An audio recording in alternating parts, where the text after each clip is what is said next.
Good afternoon, everyone. Today I'm going to show you a couple of things. I've got a base cabinet with a door on it with a drawer, and then I'm going to do a drawer pack with, it's like a pot and pan cabinet. But I want to show you how to put the doors on and setting the drawer and for the heights. So this is fairly simple as far as the door goes. These are the clips, these are the hinges. I've set this for 3" from here to here. And I've got a 3" set to the center of this, and it goes up to, well, the door is 23 inches, so that's a 20" height right there. So it's fairly simple. These just click on into the keeper like that, and the door closes like this. So that's pretty straightforward as far as that goes. But how do you mount the drawer front onto here, and what is the height, and what is everything else? So I have a shim here, and here's the first thing I do. Before I do anything else, I make sure that this bottom, right here, the bottom of my door is perfectly parallel with the underside of my cabinet here. And the reason being is because that's going to be my height for everything else, because I want about an 1/8 of an inch space in between my door and my drawer. But what happens is, you can see, okay, this bounces a little bit here, just because of the way the door hangs, if the cabinet is slightly twisted or whatever. But I want to be able to establish a height from here. So what I do is I get a shim, okay, just push the cabinet back on my bench, and I slip that in underneath here, and I take a look. And so long as I'm parallel across here, then I know that this height to here and this height to here is exactly the same. I take my spacer, my 1/8" spacer, and then I can put my drawer front on like this. And you have an option. You can nail it, or you can hot melt glue. In this case, I'm just going to run a little bit of hot melt. And what it does is, if your drawer or anything else is just a little bit slightly skewed or whatever, so right now this is kind of flush. All right, I can just feel it. Like if I run this across here, it's just a fraction back. So what I do is 4 blobs of glue. 1, 2, 3, 4. And the place where I'm putting that glue is approximately where the screws are going to go. Okay? And all I do is now I just visually line up for my gap, which is about a 1/16 of an inch. Because when I have 2 cabinets together, 1/16 and a 1/16 gives me that same gap as one of these right here. Okay, so that's how you get that nice even gap all the way around like that. So now that that's in place, what I like to do is fire a nail into it. Let me just get the nail gun.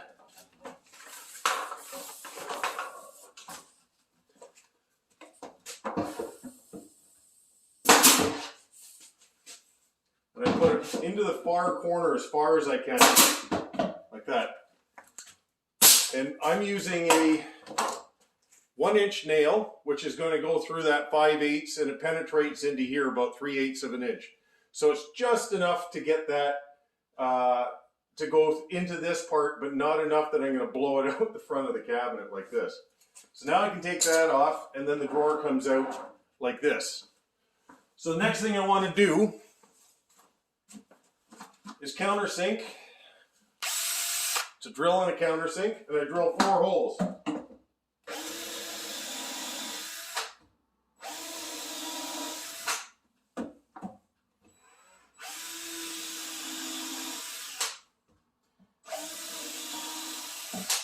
And these 4 holes are pretty close to where those 4 blobs of hot melt glue are. And what it does is give me a little bit of a buffer.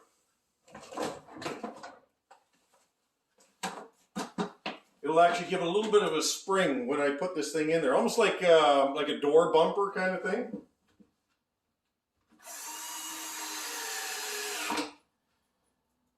Good.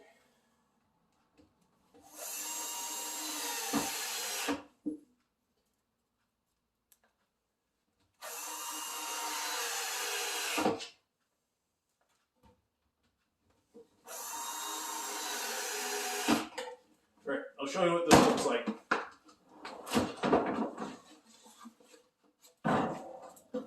Okay, so you can see that right there. 1, 2, 3, 4. And that's nice and secure there. And I can now move, if I do have to move this door up and down, I have this motion here, which raises the door with this type of track. So up, down, and then there's side to side movement and front to back movement. But that I'll show you one day when we do a tutorial on Salici tracks. But basically, that there is now set. And now watch this. I'll move this out of position here. There. I got my gap still the same. But this way I know 100% that this is going to work. If you put a shim here, or even here too, it doesn't matter. But always make sure that on your hinge side that you make it perfectly level all the way across. That is the key right there. All right, part 2. So this is a 3-drawer unit, a pot and pan cabinet. So the way that I've got this structured, I've got a 12-inch drawer on the bottom, 10 7/8, and 6 7/8. And if you have an 1/8 of an inch gap and an 1/8 of an inch gap, it equals 30. So that's kind of my standard for my base cabinets, is 30 inches. It leaves me about a 1/4 of an inch gap on the top of my drawers or doors, doesn't really matter.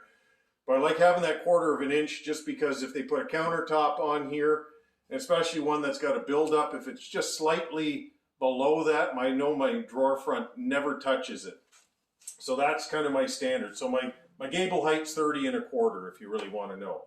So I want to get these drawer fronts on here, and I want to get them nice and parallel so I don't have to do a lot of tweaking on the job site, because that's the last thing you want to do is having to readjust drawer fronts. You just don't want to have to do that. So I try to get my drawer front, my first drawer front, the bottom one here, I put it on in place, and I take a look at it and make sure that I get this nice and level right across here. So it's parallel at this corner and that corner. So the cabinet now is perfectly, I'm going to call it parallel, not level, because it could be off a little bit. All I want is it straight here and straight there, kind of like a 90-degree corner. Okay, so once I have that established, I'll pull the drawer front out and I'll put this at its neutral position. So this little knob here moves this whole carriage back and forth just slightly. So I'm going to put that as far back as it goes. And the reason I want that is it puts this fairly flush to my gable here, like that, all the way across here. Okay, so then I know that when I put the glue on, I can push this thing tight, and I can get this drawer front fairly tight to the drawer box as it stands. So I've got this in place. I know that this is going to be parallel that way, so I can put my first drawer front on. So this is my 12. Same thing, you put the glue about the same spot that you're going to put the screw, because ultimately I'd love to be able to put the screw exactly on this glue block. Okay, line it up, and I just check my gap for, I want a 1/16 of an inch. Okay, so 1/16 of an inch, because when I put the other cabinet up against it, I have that nice 1/8 of an inch all the way around. So there we go. So I'm just going to double check this for a second. Okay. Because this is a manufactured product, I want to make sure that they've made their heights and everything correct. So I'm just going to put this all together for a second. Grab tape. And that's right on 30. Like, that is absolutely perfect right there. So it just confirms that, you know, everything is working exactly the way I ordered it. So same thing. Oh, there's a sticker on here. And okay, now's the opportunity to get that one off. This one I don't really care about actually so much because it's going to be behind the drawer. And if there was ever a service, I've got the SKU and everything for it if I ever had to order a new drawer front or a new door.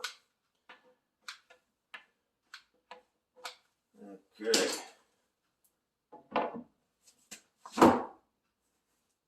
right, check the gap. You want a 16th. And right there. Now these tracks are wonderful because you do have some side-to-side movement on it. There's about 2 mil of side-to-side movement. So if you do have to adjust it slightly, well then that's your opportunity. All right. Last one.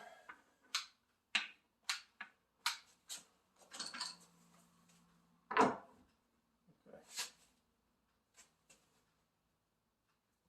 There we have it. Okay, so I'm going to let that set for about 2 minutes, and then I'll come back and I'll put the screws in it. I'm going to show you one thing about these drawers. Because of the width on it, I'm going to show you just something that I did to the bottom of these drawers just to give it some stability. So I'll show you that once I get this thing ready to screw. All right, so as promised, I just want to show you a couple of things on these drawers. If you look at this drawer right here, on wider drawers, anything over 30 inches, I like to add a piece of 1/2 inch on the underside of the drawer. And what I do is it's just a piece of 1/2 inch plywood, and I glue it, and I just put a couple of pin nails on the back side just to hold it till it dries. But what it does is it stiffens up that drawer, so that you can put a lot more weight in this drawer just because of that. Otherwise, this thing tends to sag a bit, and it just kind of locks the whole thing in place. So that's why I like doing that on any of the bigger drawers, and it just gives you a little bit more stability in the drawer. Next thing I want to show you is, okay, so these are the screws that I put in here. So I put the glue, and then I follow in behind with a couple of nails on either side, and then I countersink these screws in. And it's a 1.25 inch, number 6 screw. Okay, so it's a very thin screw. And I countersink with this here, and that drill bit is just under 1/8 of an inch. So that's just a little bit less than the shank of that screw right there. So what it does is when it pulls in, it's actually doing what like a nail does. It almost just there's no slop in it, and it just pulls everything nice and tight.